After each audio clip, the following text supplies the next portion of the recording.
ప్రయత్నం చేస్తూ ఉన్నా. ఇవాళ జిల్లాలు వరంగల్, ఖమ్మం, కరీంనగర్, నిజామాబాద్ ఇవన్నీ కూడా ఆల్రెడీ పెద్ద పెద్ద కంపెనీస్ ఉన్నాయి. మేజర్ రైస్ మిల్ కంపెనీస్ ఉన్నాయి, పవర్ ప్రాజెక్ట్స్ ఉన్నాయి, థర్మల్ పవర్ స్టేషన్స్ అన్ని ఎక్కడున్నాయి? రామగుండం దగ్గర ఉన్నాయి. మరి నీ లెక్క ప్రకారం ఎక్కడ ఉండాలి? అవి రీజనల్ రింగ్ రోడ్ యువతలు ఉండాలా? అక్కడున్న వాటిని ఇండస్ట్రీ వద్దంటాడు. ఒక సమతుల్యమైన అభివృద్ధి ఉండాలా, టైర్ 2 సిటీస్ కూడా అభివృద్ధి చెందాలని చెప్పని గత ప్రభుత్వం కేటీఆర్ గారేమో నువ్వు ఐటీ హబ్స్ను చిన్న చిన్న సిటీస్లో కూడా కడితే నువ్వు అక్కడ ఏం కంపెనీలు ఉండొద్దు, ఉంటే ఇక్కడే ఉండాలా లేకుంటే ఏం ఉండొద్దు అని చెప్పని నీ రియల్ ఎస్టేట్ దందా కోసం మాత్రమే నువ్వు మొత్తం ప్రణాళికను రాష్ట్రాన్ని కుక్కలు చింపిన విస్తర చేస్తా, పిచ్చోళ్ళ చేతిలో రాయి లెక్క వ్యవహరిస్తా అంటే ఎట్లా న్యాయం అయితే చెప్పండి రేవంత్ రెడ్డి గారు. There must be some democratic discussion.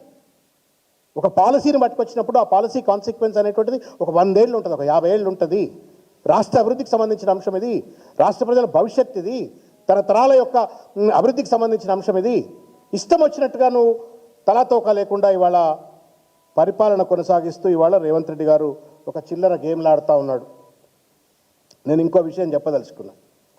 Pharma city గురించి నేను చెప్పిన ఫ్యూచర్ సిటీ ఇది not a future city, 4 brothers city, fake city, Revanth family city. నేను మీకు చూపెడతా, ఒక మీరు చూసినారు అని నేను అనుకుంటున్నా మీడియా మిత్రులు. ఇగో ఇది జియో అన్న,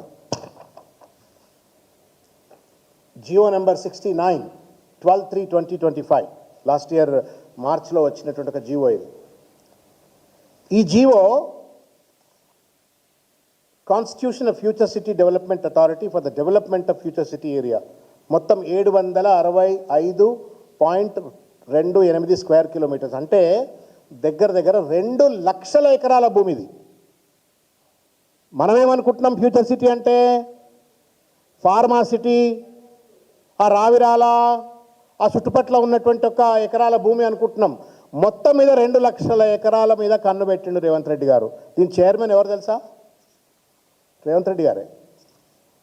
దీని chairman chief minister, vice chairman urban development minister ఆయనే. మళ్ళా ఇక మిగతా అంతా ఆయన వంది మాగదులు అంటున్నారు, right from chief secretary to various secretaries. 2 లక్షల ఎకరాలు ఇది. ఇది రియల్ ఎస్టేట్ దందా. రైతులను అదిరిస్తున్నారు, బెదిరిస్తున్నారు, ఇన్సైడ్ ట్రేడింగ్ చేస్తున్నారు, అసైన్ భూములను లాక్కుంటున్నారు. ఇస్తారా సస్తారా అని చెప్పని మెడ మీద కత్తులు ప్రభుత్వం పెడుతున్నది, ప్రైవేట్ గుండాగాళ్ళు పెడుతున్నారు, భూముల కబ్జా జరుగుతుంది. అడగడానికి ఎవరు ముందుకొస్తే వాళ్ళకి సమాధానం చెప్పే పరిస్థితి లేదు. ఊళ్ళ రైతులు ఇవాళ నిరాహార దీక్షలు చేసినా కానీ వాళ్ళకి సమాధానం చెప్పే పరిస్థితిలో ప్రభుత్వం లేదు.